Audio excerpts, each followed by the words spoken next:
The jet bridge buzzed with quiet authority, polished shoes, murmured greetings, and the muted rhythm of power on the move. Executives in tailored suits filed in, their conversations threaded with numbers big enough to make the world tilt. But inside the first-class cabin, a different kind of tension was waiting to board. The air smelled of espresso and ambition. Flight attendants adjusted napkins that no one would notice and smiled through the invisible weight of expectation. At the front, seat 2A was already occupied. A man in a charcoal suit, posture straight, expression calm. He carried no entourage, no spectacle, just a quiet sense that he belonged wherever he sat. Then came Richard Vance. He entered like a man stepping into a stage built for him alone. Chest out, chin high, wristwatch glinting with the arrogance of success. Every glance he gave felt like a verdict. When his eyes landed on the black man seated beside the window, something in his jaw tightened. He stopped, frowned, and said the kind of sentence that freezes air mid-breath. "Move me or move him. I don't sit beside janitors." The words weren't loud, but they didn't have to be. Every head turned. Every conversation died in its throat. The flight attendant blinked, unsure whether to apologize or pretend she hadn't heard. The man in 2A, Dr. Elias Cole, didn't flinch. He simply looked out the window, a faint reflection of composure staring back at him. His voice, when it came, was soft enough to make the silence heavier. "You'll want to keep that seat." It wasn't a threat. It wasn't even defiance. It was a statement that didn't need witnesses to have power. Richard scoffed. "I'll stand." He turned his back, as if the conversation were beneath him. But power doesn't always shout. Sometimes it waits, quietly, for arrogance to finish speaking. The engines rumbled in the distance, vibrating through the cabin floor. The pilot's voice echoed through the intercom, announcing a short delay before takeoff. Passengers exchanged polite smiles that didn't reach their eyes. Beneath the calm surface, everyone knew they'd just witnessed something. Something that wasn't going to stay in that cabin. Dr. Cole closed his laptop. His fingers lingered on the keyboard for a second, then paused. A single unread email flashed at the corner of his screen. Subject line, "Authorization granted, $63 contract." He smiled once, barely. And in that moment, the entire flight shifted, not in altitude, but in consequence. If stories like this speak to something real in you, take a second to like and subscribe. Tell us in the comments which country you're watching from. Your story might just be next. By the time the aircraft's doors sealed, no one realized what was unfolding.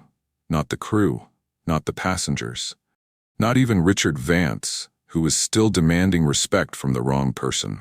What started as a moment of arrogance was about to become the most expensive seat refusal in corporate history.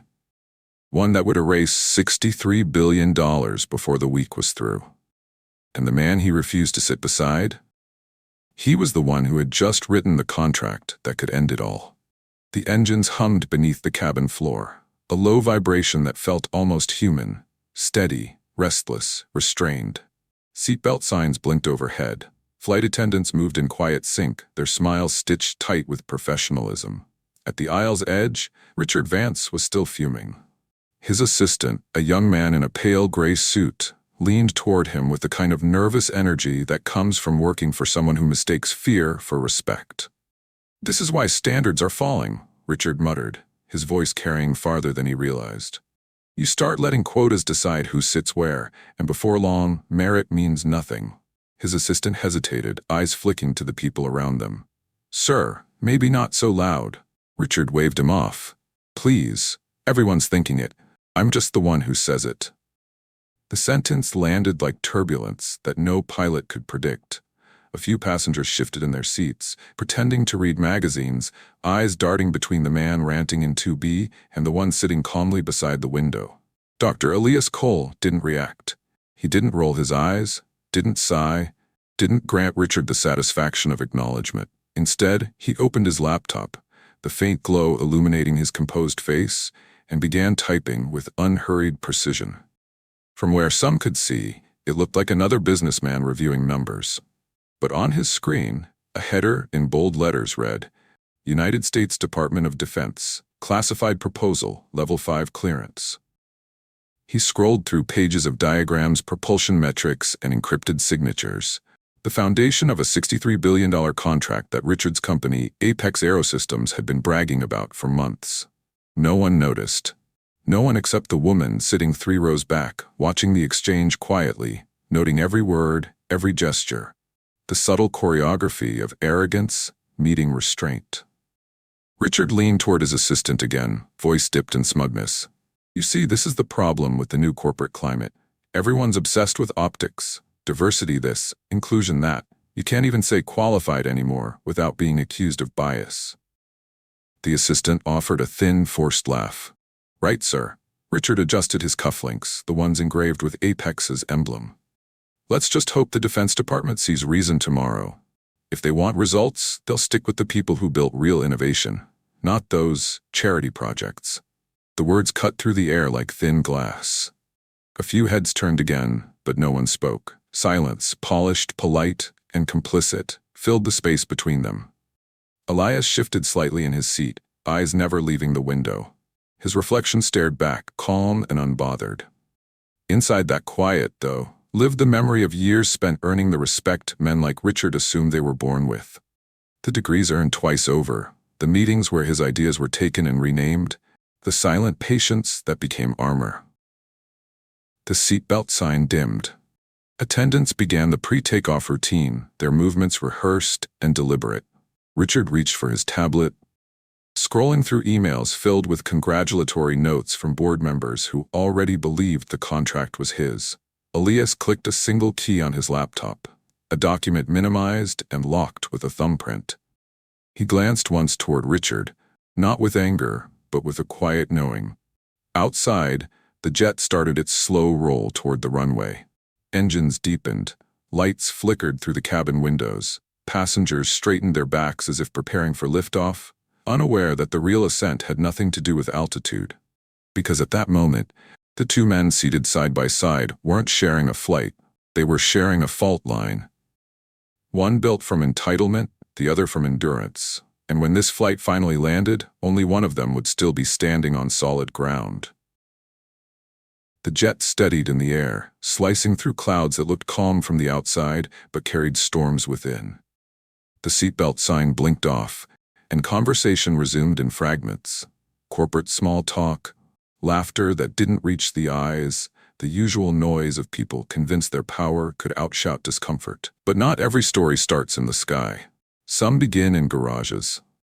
Long before Dr. Elias Cole became the man whose name appeared on government contracts and clean energy patents, he was a boy wiping grease off his father's hands in a small Detroit auto shop. His father, Leonard Cole, could fix an engine blindfolded, but he'd always say, "Son, machines aren't the miracle. The mind that builds them is." His mother, Marlene, a public school teacher, balanced lesson plans with double shifts, pushing him toward books when the world pushed him toward doubt. They didn't have much, but they had the kind of pride that doesn't fade when life gets loud. Elias was 15 when he built his first prototype, a small motor powered by recycled oil and repurposed batteries. It was crude, but it worked. He entered it in a regional science fair, where a judge mistook him for the janitor. He smiled through the humiliation and walked away with first place. That moment branded him. Not with anger, but with memory. Years later, he earned his PhD in applied physics, the first in his family to wear that robe, the first to sign his name with 3 letters that demanded respect. But respect never came easy. He learned to let success make introductions when people's eyes refused to. When his research into carbon-neutral propulsion drew attention from investors, he founded Nova Propulsion Labs, a modest firm with revolutionary ideas. What began in a Detroit garage turned into a billion-dollar technology that promised to reshape aviation. The formula, his formula, powered entire fleets with 0 fossil fuel emissions. Then came Apex Aerosystems, Richard Vance's empire. They came to the table years ago, seeking partnership, not equality. They wanted his design but not his presence. Their lawyers rewrote proposals, shifted credit, trimmed his visibility from public documents. Elias didn't fight in the press. He fought on paper, with patents, clauses, and timing. He knew arrogance always signed its downfall before realizing it. Now, sitting 30,000 feet above the earth, Richard still hadn't recognized him. The man he dismissed as a janitor was the very architect of the engine his company bragged about. Elias's phone buzzed softly. A message slid across the screen. Meeting approved. 11:30 a.m. Washington HQ. Project Pegasus cleared for direct contract. That single line changed the entire balance of the flight. It meant Nova Propulsion, his company, had just been chosen to lead the National Clean Propulsion Program, a deal worth $63 billion. And Apex? They'd been quietly replaced.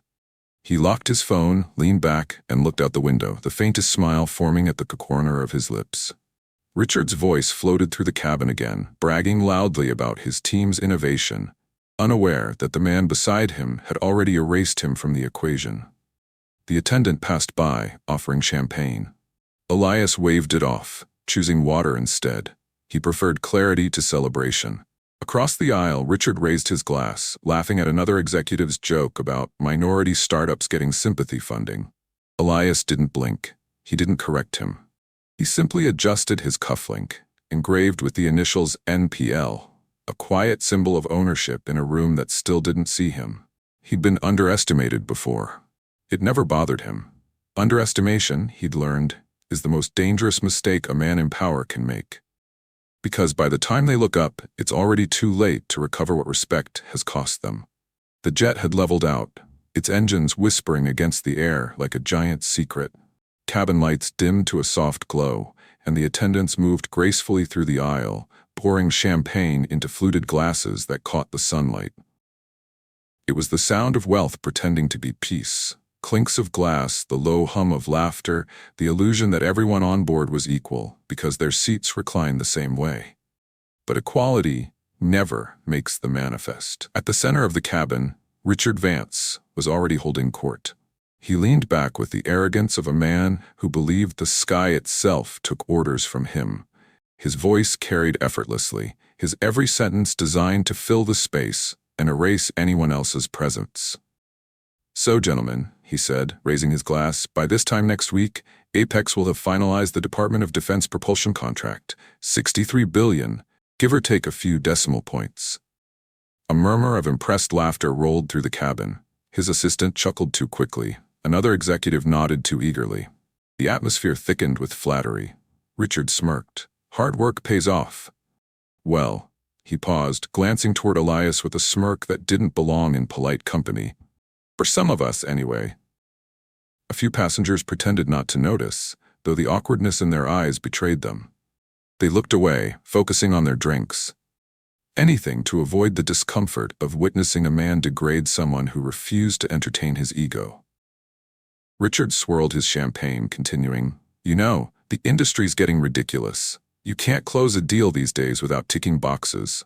Minority partnerships, equity clauses, it's like handing out charity at a banquet." Laughter followed, though softer this time. The kind of laugh that feeds fear, not agreement. Elias sat still, his hands resting on the armrest, eyes calm and steady. The only movement was subtle, his thumb brushing against the engraved initials on his cufflinks. NPL. Nova Propulsion Labs. Across the aisle, a woman watching from a distance recognized that look. The quiet, knowing patience of someone who didn't need validation to confirm power. Elias finally spoke, his tone even, controlled. "Interesting figures you mentioned," he said, glancing toward Richard. "I wonder if your engineers verified the combustion ratios in the propulsion module." Richard blinked, surprised that the man he dismissed had the audacity to interrupt. Then he smirked. "Please," he said, loud enough for others to hear, "I hire experts for that sort of thing." Elias tilted his head slightly. "Apparently not."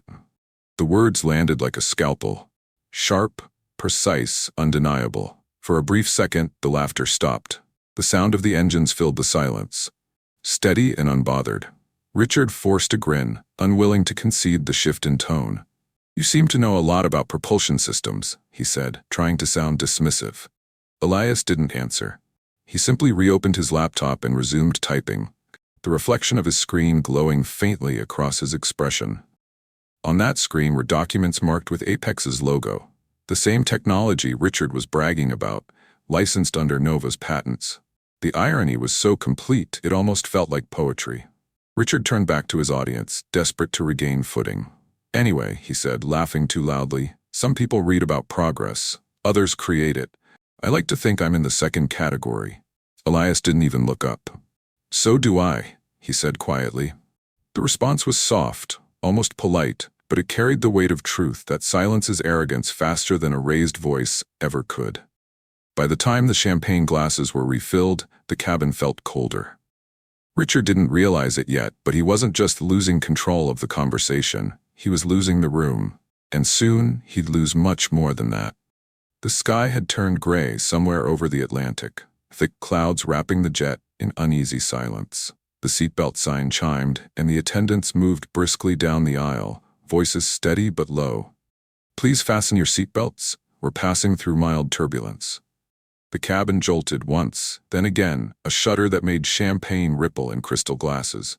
Passengers gripped armrests, whispering reassurances to themselves. But in seat 2A, Dr. Elias Cole didn't flinch. His calm looked unnatural in a moment like that.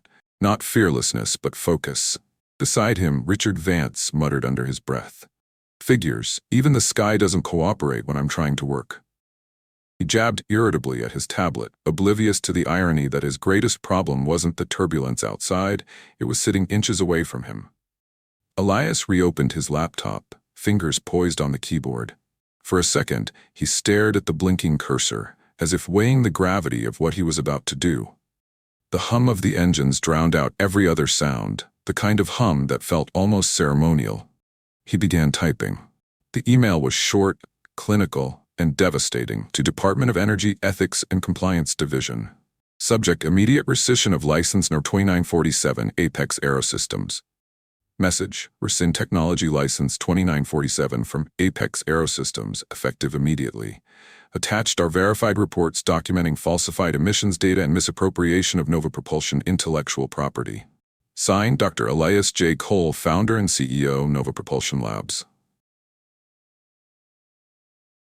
Hundreds of pages of internal audit logs, time-stamped correspondences, and environmental test reports that Apex had manipulated to inflate performance statistics. Proof that Richard's billion-dollar empire wasn't just built on his arrogance, it was built on deceit. The turbulence deepened. Overhead compartments rattled. One attendant stumbled, catching herself on the back of a seat. Richard barely looked up, too busy grumbling about his Wi-Fi signal. Elias reviewed the email once more. Every word was precise, restrained. No anger, no grandstanding. Just facts powerful enough to strip away the illusion of superiority that had filled the cabin hours earlier. Then, with one deliberate motion, he pressed send. It happened quietly. No announcement, no gesture, just a single click that rerouted the course of $63 billion and the balance of humiliation in that plane. Outside, thunder rumbled faintly through the clouds. Inside, Elias closed his laptop with calm finality. He reached for his glass of water, took a slow sip, and set it down. His reflection in the window showed a man not triumphant, but certain. Across the aisle, passengers were still murmuring about the turbulence. One woman laughed nervously, clutching her purse tighter. Richard smirked at her, the kind of half-charming, half-condescending smile men like him reserved for strangers they believed were beneath them. He turned back to Elias. "You must do something in operations," he said, his tone oily and self-assured. "You've got that calm technician look. Good trait, staying composed when people above you are making the real decisions." Elias didn't respond. His gaze drifted toward the clouds beyond the glass, the storm slowly thinning. The light was returning. Richard shrugged. "Well, keep that attitude. Maybe one day you'll make it off the factory floor." Elias's lips curved just slightly, the kind of smile that meant the game was already over. Moments later, an alert popped up on Richard's tablet. Urgent, ethics inquiry, Apex Aerosystems. He frowned, refreshing the page, thinking it was an error, but it wasn't. It was the soundless start of collapse. As the aircraft steadied and the turbulence faded, one truth became undeniable. He hadn't raised his voice. He'd raised the stakes. The jet's wheels kissed the runway with a muted thud, the kind that usually brings a sigh of relief through the cabin. Not this time. Silence lingered like leftover turbulence. Seatbelts clicked open before the light had even gone off. Everyone wanted out. Not because of the flight, but because of what had been felt inside it. Richard Vance was the first to rise. He yanked his briefcase from the overhead bin with more force than grace, the movement sharp enough to draw a wary glance from a nearby attendant. His jaw was tight, his posture rigid, the performance of a man trying to reassert control after losing it somewhere midair. "Let's go," he barked at his assistant, who stumbled to keep up. He didn't spare a glance at the man still seated by the window. Dr. Elias Cole remained calm, eyes on his phone, posture unshaken. For him, the landing wasn't an ending, it was the beginning of consequence. Outside the cabin, the terminal buzzed with the rhythm of business travelers and connecting flights. Richard strode through it like he owned the floor, his voice cutting through the crowd as he pressed a phone to his ear. "Yeah, I'm off the plane," he snapped. "You wouldn't believe the circus they put me through. Some black consultant decided to make the cabin uncomfortable, wouldn't move, wouldn't cooperate. Unreal." He waited for sympathy that didn't come. Static answered him. He rolled his eyes. "Forget it. I'll debrief when I'm in DC. Just prep the board for the contract signing. We're not losing this deal to—" His words stopped when his phone vibrated again. A new email notification slid across the screen, the header crisp and official. "Department of Energy, notice of immediate license revocation." His breath caught for a second. Then he laughed, the forced kind that covers confusion. "Must be a clerical issue," he muttered, tapping to open it. The message was short, mercilessly clear. Subject: License number 2947, rescinded.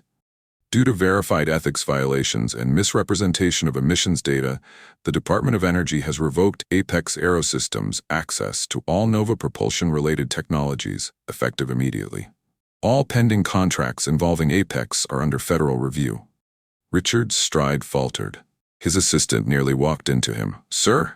He didn't answer. His fingers tightened around the phone until his knuckles whitened. "What the hell is this?" he whispered. His voice, usually loud enough to command rooms, now trembled with disbelief. He refreshed the inbox again, then again. 2 more notifications appeared. One from the Department of Defense Contracts Office, another from Federal Procurement Oversight. Both said the same thing: suspension pending investigation. The color drained from his face. The terminal around him blurred into noise. Footsteps, rolling suitcases, flight announcements. But none of it registered. All he saw was a screen that had just detonated his empire. He dialed his board chairman. Straight to voicemail. He called his general counsel. No answer. He cursed under his breath, pacing near gate 47 like a trapped animal. His assistant tried again. "Sir, what's happening?" Richard turned, eyes wild. "What's happening? Someone just cost me $63 billion. That's what's happening. Find out who touched those documents." Across the terminal, Elias exited quietly. No entourage, no spectacle. Just that same calm stride, suitcase in one hand, phone in the other. His silence wasn't avoidance, it was authority that no longer needed an audience. Richard caught a glimpse of him in the reflection of a glass wall.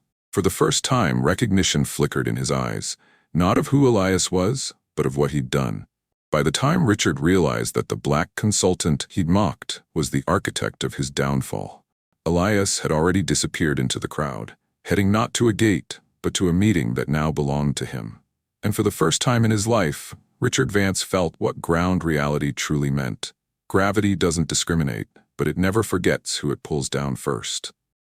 Months before that flight ever took off, Apex Aerosystems had been desperate. Their technology was outdated, their investors restless, and their clean energy division, Richard's personal trophy, was nothing more than a glossy facade for the press. Beneath the headlines, the company was drowning in missed deadlines and rising emissions violations. That was when they found Nova Propulsion Labs, the small but formidable firm led by Dr. Elias Cole. The engineers at Apex called him the quiet prodigy, but Richard Vance never bothered to learn his name.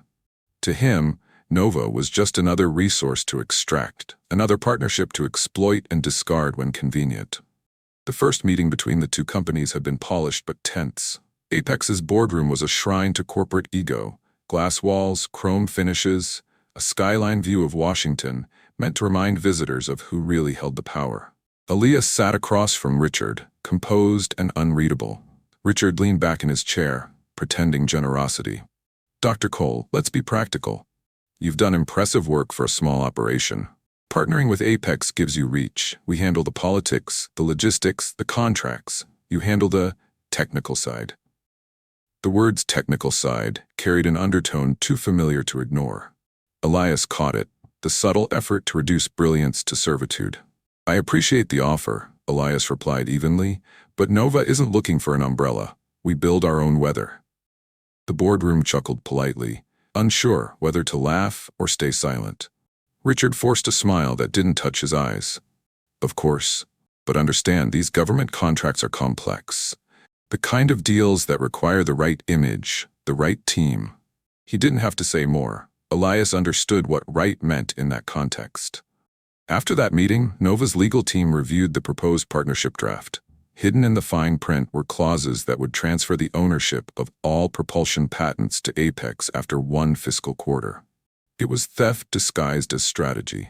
Elias withdrew immediately, citing ethical misalignment. Weeks later, he learned that Apex's hiring division had been flagged for racial bias in an internal compliance review. Minority engineers were consistently offered lower pay and slower advancement. The report never went public, but word spread quietly in the industry. Nova's exit, once criticized, suddenly looked prophetic. Still, Apex didn't stop. They rebranded Elias's ideas under new names, modified the language, and filed applications using Nova's research as their foundation. The arrogance was astounding. They believed paperwork could rewrite ownership. What Richard never realized was that the Department of Energy had already seen the truth. While Apex fought for appearances, Nova had been cultivating relationships built on transparency. Elias's company had been awarded direct government clearance, the highest level of independent contract approval for advanced propulsion research. It meant one thing: Apex no longer owned the license to the very technology they were selling. When the $63 billion defense contract opened for bids, Apex entered with stolen blueprints and doctored test results. Nova entered with patents, data, and integrity. Only one of them would survive the audit. Richard's arrogance didn't create his downfall. It simply accelerated it. Every remark he made, every microaggression he believed was harmless, every assumption about who belonged in the room had been adding weight to his own collapse. The day Elias withdrew from the partnership, his assistant had asked if he was worried Apex would try to replicate his work.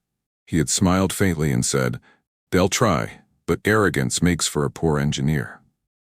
Now, months later, as the revocation notices hit Richard's inbox like thunder, those words were prophecy fulfilled. The seeds of his destruction weren't planted in that airplane. They were sown the day he mistook bias for business and underestimation for strategy. Elias didn't ruin Apex. Apex ruined itself by erasing the genius who built its foundation. Morning headlines struck like thunder. Government terminates Apex contract after fraud probe. Whistleblower exposes false data at aerospace giant. $63 billion defense deal frozen indefinitely. By noon, Apex's stock had fallen 38%, wiping out billions in shareholder value before Wall Street had even finished lunch. News anchors spoke his name like a case study, not a legacy. Richard Vance, once the untouchable titan of aerospace innovation, was now the face of corporate arrogance, proof that reputation doesn't fly when integrity never left the ground. The footage rolled across every channel. Reporters outside Apex headquarters, employees leaving with boxes in hand, the company's logo being quietly peeled off the glass lobby wall. In the background, a security guard shut the doors and turned the key. The empire had fallen, and no one was coming to reopen it. Richard watched from his penthouse, television flickering across his face. His phone buzzed relentlessly, calls from lawyers, board members, and journalists, but every conversation sounded the same: damage control. He muted the TV, his reflection staring back from the dark screen. For once, the man who used to command rooms couldn't control a single sentence being written about him. He slammed a glass against the counter. "This is media manipulation," he shouted, pacing across the marble floor. "They're twisting numbers. We delivered results." His assistant, standing awkwardly by the door, spoke carefully. "Sir, the Department of Energy released a statement. The falsified emissions data, they confirmed it came from our internal servers." Richard spun around. "You think I signed those numbers myself? Do you have any idea what it takes to run a billion-dollar company?" "Yes, the assistant said quietly, and maybe that's the problem. The silence that followed was heavier than any argument.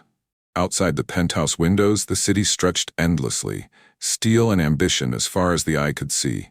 For years, Richard had believed he was above it all, untouchable, immune to the rules that governed ordinary people. But arrogance doesn't disappear when the cameras go off. It lingers, waiting for its invoice to arrive. Down on the trading floor, brokers muttered to each other as Apex's ticker plunged deeper into red. "It's over," one said. "No one recovers from a fraud charge on a federal contract." Meanwhile, Nova Propulsion Labs appeared in the same headlines, but not as a victim.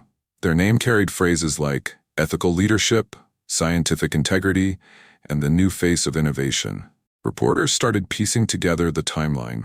How Nova had withdrawn from Apex months earlier, how their patents had been copied, and how Elias Cole had remained silent through it all, until the truth surfaced by its own gravity. The poetic irony wasn't lost on anyone.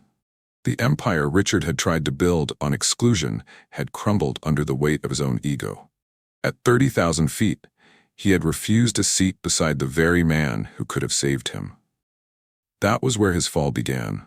Not in court filings or audits, but in that quiet moment of contempt at cruising altitude. A week later, Richard was summoned before the Congressional Ethics Committee. Cameras flashed as he walked through the doors, expression hard, voice clipped. "This is a witch hunt," he muttered to reporters. But behind him, murmurs rose like a tide, voices that no longer called him sir. As he sat before the panel, questions hit harder than any turbulence he'd ever faced. Falsified reports, exclusionary practices, and racial bias investigations resurfacing from years prior. Each question stripped another layer of authority until the man who once dismissed others for being unworthy was reduced to answering for his own worth. By the time the session ended, he looked smaller somehow. Deflated, like the empire he once embodied. The next morning, the same television stations replayed the scene. Not as tragedy, not as scandal, but as symmetry. And the narrator's words cut through every replay. His downfall didn't begin with fraud. It began when pride mistook color for competence. At 30,000 feet, he had refused to sit beside integrity. Now, he had nowhere left to sit at all. In the days that followed Apex's collapse, headlines moved faster than truth could keep up. Aerospace giant under federal investigation. CEO accused of falsified data, $63 billion deal frozen pending ethics probe. Every outlet repeated the same story. A company that had claimed to lead the clean energy revolution was now choking on its own deceit. Behind those flashing headlines, another name began to surface quietly. Nova Propulsion Labs. No scandal. No noise. Just results. While Apex scrambled to control its damage, Dr. Elias Cole was already in Washington, sitting across from a panel of uniformed officials and government engineers. The air in the room wasn't tense, it was respectful. He wasn't questioned like a suspect. He was consulted like a peer. The Department of Defense had moved swiftly. Once the investigation into Apex exposed the forged emission records, their legal team bypassed the company entirely. The revised contract now bore one name under principal contractor, Nova Propulsion Labs. It was the same $63 billion deal, only now it was in the hands of the man Richard Vance had refused to sit beside. Elias didn't gloat. He didn't grant interviews or issue press statements. For a week, he stayed silent, focusing on his team, ensuring displaced Apex engineers, many of them minorities overlooked by Richard's leadership, found new homes at Nova. To the outside world, it looked effortless, but inside, every decision was deliberate. His rise wasn't built on revenge, it was built on the refusal to become what had tried to diminish him. When he finally stepped before cameras, it wasn't for celebration. It was for context. The press briefing was held in a minimalist conference hall at the Pentagon. No fanfare, no theatrics, just a podium, a few dozen reporters, and one man whose calmness seemed to disarm the very noise around him. Microphones clicked. Journalists leaned forward. Elias began. Clean propulsion isn't just a business venture. It's a moral one. It's about giving future generations a planet that still breathes. That vision doesn't belong to one company or one man. It belongs to everyone willing to build it. He paused briefly, his eyes steady under the lights. Progress doesn't discriminate, he said, his tone firm but composed. People do. The sentence cut through the room like quiet thunder. No anger, no bitterness, just truth dressed in clarity. It wasn't a punchline. It was a mirror. One reporter raised a hand. "Dr. Cole, what would you say to those who accused Apex of sidelining minority-led firms like yours?" Elias looked thoughtful for a moment. Then he smiled faintly. "I'd say history has a way of correcting its paperwork." A wave of restrained laughter passed through the room. Cameras clicked faster now, capturing the rare image of dignity reclaiming the stage arrogance once dominated. After the briefing, news outlets praised his poise. The Washington Ledger called him the embodiment of professional grace. Forbes wrote he redefined victory by removing ego from the equation. Meanwhile, Richard Vance had vanished from public view. His resignation leaked online, accompanied by photos of Apex's headquarters with their logo stripped from the walls. Investors fled. Employees whispered about the man who had undone their company not with rage but with reason. At Nova Propulsion's headquarters, engineers cheered as final documents arrived confirming the direct partnership with the DoD.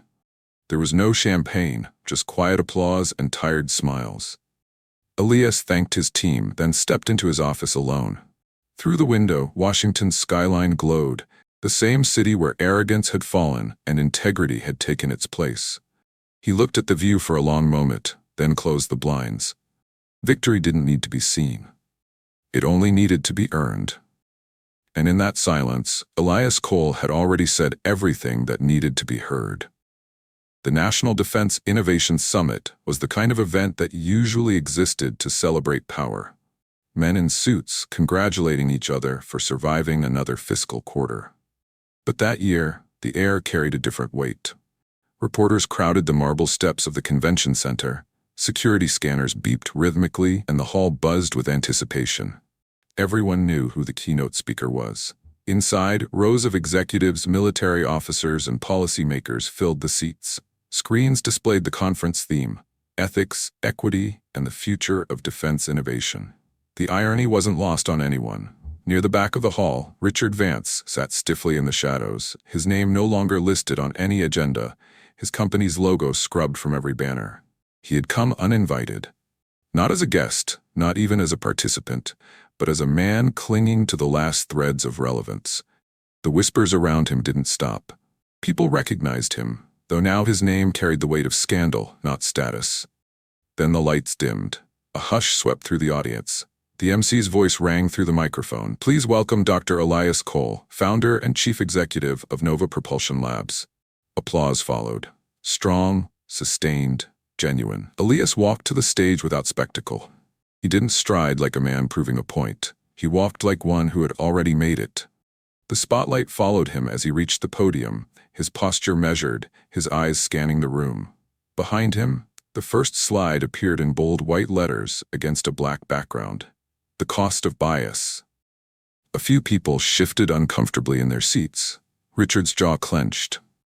Elias began, his voice calm and clear.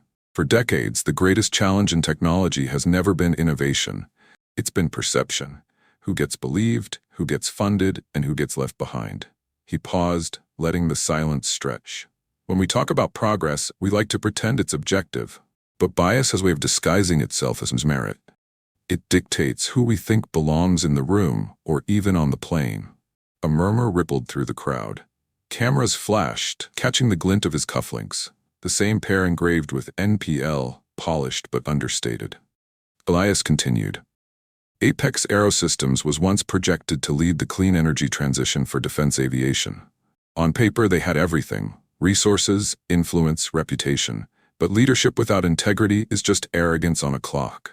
And arrogance, by nature, runs out of time. He didn't say Richard's name. He didn't need to. Every executive in the room knew who he meant, and the man himself felt the spotlight without it touching him. Elias clicked to the next slide. Side-by-side graphs showing the falsified Apex data and the verified Nova Propulsion results. Facts, no malice, no embellishment. Truth had no need for dramatics. He leaned slightly on the podium. When bias dictates who's credible, the cost isn't just personal, it's systemic. Every time competence is ignored because it doesn't fit a stereotype, progress slows. Opportunity is wasted. Empires fall. The line hung in the air, quiet, heavy, irrefutable. Richard's hands curled into fists on his lap. He tried to look indifferent, but his reflection on a nearby camera screen betrayed him. Pale, deflated, invisible in a room he once thought belonged to him. Elias closed his presentation with one final line, his voice even, almost gentle. A seat refused in arrogance can cost an empire. For a moment, silence filled the hall. Then applause erupted. Not the polite kind reserved for public events, but the sound of recognition, of collective reckoning. Cameras flashed, journalists scribbled notes, and military officers nodded gravely. Elias stepped away from the podium without bowing, without smiling. He didn't need to savor victory. It had already spoken for itself. As he exited the stage, he passed through a sea of extended hands and congratulatory nods. Somewhere in the back, Richard stood slowly, his face pale beneath the lights. For the first time, he saw what true power looked like. Not loud, not boastful, but dignified, deliberate, and unstoppable. The summit would end with awards, panels, and closing remarks. But everyone knew the real event had already happened, and it began with a flight, and a seat one man refused to share. The weeks after the summit felt like a quiet awakening across the corporate world. The fall of Apex Aerosystems had done more than end a contract. It had started a reckoning. For the first time in years, boardrooms that once echoed with overconfidence were forced into silence. Public relations departments scrambled to release apology statements, cloaked in polished language about renewed commitment to diversity. But beneath the scripted remorse, something deeper had begun to stir. Fear. Fear of exposure. Fear of accountability. Fear of ending up like Richard Vance. Corporations that had once dismissed bias training as a box to check were now rewriting their bylaws. New clauses appeared in federal contracts, anti-bias accountability requirements, ethics audits, whistleblower protections for discrimination reports. No one wanted to be the next cautionary tale in a market that now measured integrity as currency. Inside government agencies, leaders referenced Nova Propulsion as the model for inclusion-driven innovation. Higher brilliance, one memo read, not reflection. But beyond the reports and reforms, there was something more human happening. The story of Dr. Elias Cole began circulating on social media, carried by professionals who had seen the same quiet prejudice in their own offices. A headline in The Atlantic read, "He didn't fight loudly, he fought correctly." Another in The Guardian called him the man who made arrogance expensive. Richard, meanwhile, had vanished from public view. His name was now shorthand for corporate blindness, whispered in meetings as a warning, "Don't pull a Vance." His empire collapsed not through protest or scandal, but through the precision of accountability. That was what made it so devastating. Sitting at her desk weeks later, the journalist who had witnessed it all scrolled through her flight notes. Between fragments of dialogue and scribbled reflections, one line stood out. The sentence she had written midair, moments before the turbulence hit. He didn't raise his voice, he raised the stakes. She added another beneath it, fingers hesitating just a second before pressing the keys. He didn't destroy a man, he dismantled a mindset. She leaned back, reading those words again. That was the real story. Not the contract, not the scandal, not the applause at the summit, but the shift in perception. For decades, men like Richard Vance had built their empires on the assumption that arrogance was intelligence and entitlement was leadership. Elias had proven otherwise without needing to shout, threaten, or humiliate. His silence had done what outrage rarely could. It forced reflection. And reflection, she realized, was where reform truly began. Outside her window, the city pulsed as if nothing had changed. But in boardrooms and agencies across the country, subtle tremors of reform continued to spread. Contracts revised, leadership questioned, doors opened. In the end, racism didn't lose to anger. It lost to competence that refused to be ignored. A full year passed, yet the ripples of that one flight still moved through the corridors of power. What had begun with a single-seat refusal had turned into a global conversation about race, dignity, and what true leadership looked like. When Dr. Elias Cole walked into the studio that morning, he looked the same as he had on that flight, composed, understated, quietly commanding. The world had changed around him, but he hadn't changed with it. He had simply stayed steady until the world caught up. Across from him sat the host, microphone poised, recorder blinking red. The studio was silent, except for the low hum of the equipment. The episode title read, "The Cost of Arrogance, a Conversation with Dr. Elias Cole." He smiled slightly when the recording began. "A year ago," the host started, "you sat on a plane beside a man who thought you didn't belong there. Today, your company leads the largest clean propulsion project in defense history. When you look back, what do you see most clearly?" Elias folded his hands on the table, his voice steady. "I see how easy it is for people to confuse confidence with superiority. Racism doesn't always show up shouting. Sometimes it sits in silence, dressed in professionalism." He paused, his expression thoughtful. Racism didn't just cost them a deal. It cost them the future they claimed to build. There was no bitterness in his tone, just truth. He spoke about how Nova Propulsion had grown to employ hundreds of engineers from communities once overlooked, how government agencies were finally implementing systems that rewarded skill instead of connections. "Change doesn't come from one loud gesture," he said softly. "It comes from 1,000 quiet corrections." Outside the studio's glass wall, the city moved in rhythm. Cars, pedestrians, endless movement. Inside, time felt suspended. Every word he spoke landed with the weight of proof. When the recording ended, he stood to leave. The producer thanked him. The host turned to her notes, scrolling back through the transcript, pausing on one line that defined everything. He didn't destroy a man. He dismantled a mindset. Later that evening, as the episode went live, comments poured in from around the world. Engineers, students, executives, people who had sat through the same kind of silence Elias once had. Each one wrote about the small injustices they had faced and how quiet resistance could be louder than outrage. The final minutes of the episode carried a reflection, the kind that lingered long after the sound faded. If you were Dr. Elias Cole, would you have stayed silent or spoken through action? Have you ever seen arrogance crash from its own altitude? Comment your country below and subscribe to Echoes of Hope Stories HQ, where silence never ends the story. The voice faded. The music rose, and somewhere in that stillness, listeners understood the real lesson. Sometimes the loudest justice begins in the quietest seat on the plane.